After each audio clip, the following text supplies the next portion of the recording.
देव उठनी या तुलसी विवाह की पूरी जानकारी, क्या करना चाहिए और क्या नहीं करना चाहिए, चलिए जानते हैं आज की वीडियो में। हिंदू धर्म में कार्तिक माह का बहुत महत्व माना जाता है। इस माह में शुक्ल पक्ष की एकादशी को भगवान विष्णु 4 महीने की निद्रा के बाद जागते हैं। उनके जागने के बाद ही सभी तरह के शुभ और मांगलिक कार्य फिर से शुरू होते हैं। इसके साथ ही हिंदू पंचांग के अनुसार कार्तिक माह के शुक्ल पक्ष की एकादशी तिथि को ही तुलसी और शालिग्राम जी का विवाह किया जाता है। मान्यता है कि तुलसी विवाह संपन्न करवाने से कन्यादान के समान फल की प्राप्ति होती है और मोक्ष के द्वार खुल जाते हैं। साथ ही तुलसी जी और शालिग्राम की कृपा से विवाह में आने वाली सभी बाधाएं दूर होती हैं। शादीशुदा जीवन में खुशियां बनी रहती हैं। ऐसे में हम इस वीडियो में जानेंगे कि तुलसी विवाह कब है और किसकी पूजा विधि और शुभ मुहूर्त क्या है, और साथ ही यह भी जानेंगे कि इस दिन क्या नहीं करना चाहिए।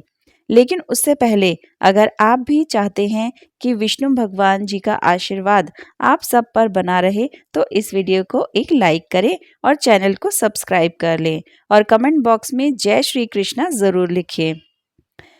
तो चलिए फिर जानते हैं तुलसी विवाह कब है। देव उठनी एकादशी के दिन तुलसी विवाह किया जाता है। इस साल 23 नवंबर को देव उठनी एकादशी है, इसीलिए 23 नवंबर को ही तुलसी विवाह मनाया जाएगा। इसी दिन भगवान शालिग्राम और माता तुलसी का विवाह किया जाएगा। इसीलिए अब जानते हैं तुलसी विवाह का शुभ मुहूर्त क्या है। कार्तिक माह के शुक्ल पक्ष में एकादशी तिथि 22 नवंबर को रात 11:03 से शुरू हो रही है। इसका समापन 23 नवंबर की रात 9 बजे पर होगा। एकादशी तिथि पर रात्रि पूजा का मुहूर्त शाम 5:25 से रात 8:46 तक है। आप चाहे तो इस मुहूर्त में तुलसी विवाह संपन्न कर सकते हैं। आइए अब जानते हैं तुलसी विवाह की पूजा विधि के बारे में। नंबर 1, तुलसी विवाह के लिए सबसे पहले लकड़ी की एक साफ चौकी पर आसन बिछाएं। नंबर 2, गमले को गेरू रंग से रंग दें और चौकी के ऊपर तुलसी जी को स्थापित करें। नंबर 3, दूसरी चौकी पर भी आसन बिछाएं और उस पर शालिग्राम को स्थापित करें। नंबर 4, दोनों चौकियों के ऊपर गन्ने से मंडप सजाएं। नंबर 5, एक कलश में जल भरकर रखें और उसमें 5 या फिर 7 आम के पत्ते लगाकर पूजा स्थल पर स्थापित करें। नंबर 6, फिर शालिग्राम व तुलसी के समक्ष घी का दीपक प्रज्वलित करें और रोली या कुमकुम से तिलक करें। नंबर 7, तुलसी पर लाल रंग की चुनरी चढ़ाएं, चूड़ी, बिंदी आदि चीजों से तुलसी का श्रृंगार करें। नंबर 8, इसके बाद सावधानी से चौकी समेत शालिग्राम को हाथों में लेकर तुलसी के साथ परिक्रमा कराएं। नंबर 9, पूजा संपन्न होने के बाद तुलसी व शालिग्राम की आरती करें और उनसे सुख सौभाग्य की कामना करें। साथ ही प्रसाद सभी में वितरित करें। अब जानते हैं तुलसी विवाह का महत्व क्या है। मान्यता है कि तुलसी विवाह करने से कन्यादान के समान फल की प्राप्ति होती है। इसीलिए यदि किसी व्यक्ति की कन्या ना हो तो उसे तुलसी विवाह करके कन्यादान का फल जरूर करना चाहिए। जो व्यक्ति विधि विधान के साथ तुलसी विवाह संपन्न करता है उसे मोक्ष की प्राप्ति के द्वार खुल जाते हैं।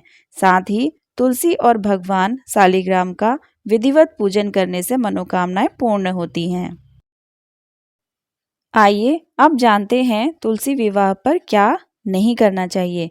नंबर 1, नियमित दे तुलसी जल को तुलसी के पौधे को रविवार, वीरवार और एकादशी के दिन पानी नहीं देना चाहिए।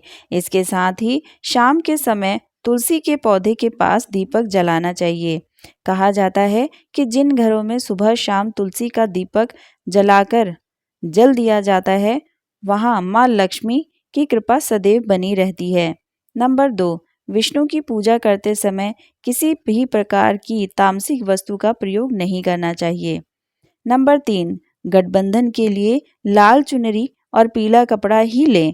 भगवान विष्णु की छवि के चारों ओर पीला भाग और तुलसी के पौधे पर लाल पक्ष रखें। नंबर 4, कन्यादान के लिए अपनी हथेली में कुछ अक्षत और दक्षिणा जरूर रखें और इसे भगवान विष्णु को अर्पित करें। नंबर 5, ध्यान रखें कि इस दिन तुलसी पर जल नहीं चढ़ाना चाहिए क्योंकि देवी भगवान विष्णु के लिए निर्जल व्रत रखती हैं।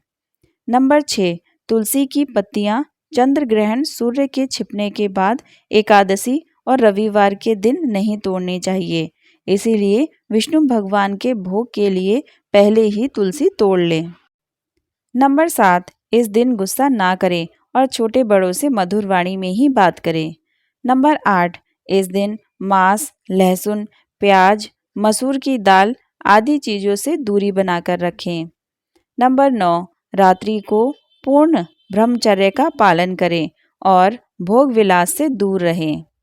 नंबर 10, तुलसी का पौधा लगाते समय इस बात का ध्यान रखें कि वह दक्षिण दिशा में ना हो, इसे अशुभ माना जाता है। नंबर 11, तुलसी का पौधा हमेशा गमले में लगाना चाहिए। कहा जाता है कि जमीन पर तुलसी का पौधा लगाने से अशुभ फल मिलता है। नंबर 12, अगर आवश्यक ना हो तो तुलसी के पत्तों को नहीं तोड़ना चाहिए। घर में तुलसी के पौधे की ठीक से देखभाल करनी चाहिए। नंबर 13, रविवार, सूर्य ग्रहण, चंद्र ग्रहण और सूर्यास्त के बाद तुलसी के पत्ते कभी नहीं तोड़ने चाहिए। नंबर 14, अगर अपने घर में तुलसी का पौधा लगाया है तो उसे उचित देखभाल करनी चाहिए। ध्यान रखें कि यह सूख ना जाए और यदि मर जाए तो तुरंत उसे स्थान पर एक नया पौधा लगाएं। सूखे पौधे को कूड़ेदान में ना डालें बल्कि नदी में छोड़ दें। नंबर 15, तुलसी का अपमान नहीं करना चाहिए। जिस घर में तुलसी लगी हो वहाँ उसकी रोज पूजा करनी चाहिए क्योंकि यह माना जाता है कि इस पूजने वाले व्यक्ति को स्वर्ग में जगह मिलती है। नंबर 16, शिवलिंग पर तुलसी की पत्ती नहीं चढ़ानी चाहिए।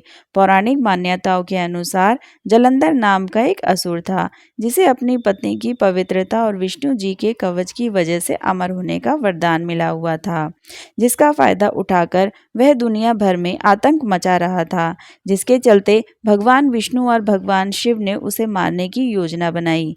पहले भगवान विष्णु ने जलंधर से अपना कृष्ण कवच मांगा, फिर भगवान विष्णु ने उसकी पत्नी की पवित्रता भंग की, जिससे भगवान शिव को जलंधर को वध करने का मौका मिला।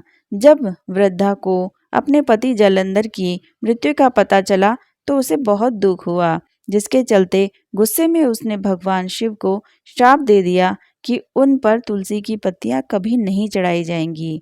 यही कारण है कि शिव जी की किसी भी पूजा में तुलसी की पत्ती नहीं चढ़ाई जाती। नंबर 17, तुलसी के पौधे को घर के अंदर नहीं लगाया जाता।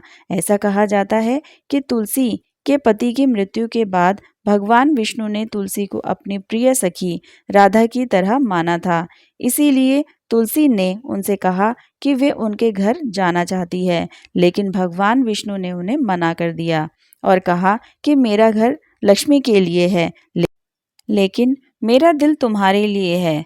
तुलसी ने कहा कि घर के अंदर न सही बाहर तो उन्हें स्थान मिल सकता है, जिसे भगवान विष्णु ने मान लिया।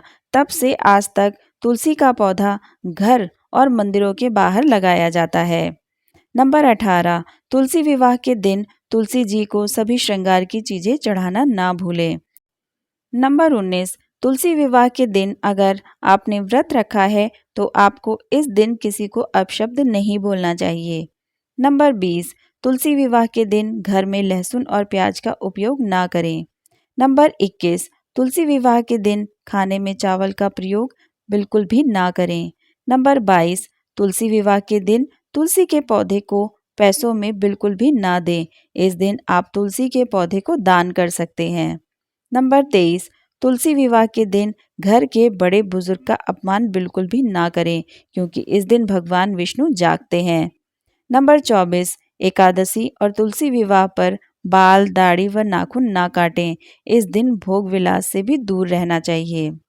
नंबर 25, तुलसी विवाह पर रात को सोना भी नहीं चाहिए। पूरी रात जागकर भगवान विष्णु जी का भजन कीर्तन करना चाहिए। इससे भगवान विष्णु की कृपा मिलती है। नंबर 26, तुलसी विवाह के एक दिन पहले ही सूर्यास्त से पहले घर पर झाड़ू लगाकर के सफाई कर लें, क्योंकि एकादशी पर झाड़ू नहीं लगाना चाहिए। ऐसा करने से गलती से हमसे चींटी और सूक्ष्मजीव मर जाते हैं और इससे पाप लगता है। इसीलिए एकादशी के दिन झाड़ू ना लगाएं। नंबर 27, एकादशी तिथि पर मसूर की दाल, बैगन और सेम की फली नहीं खानी चाहिए।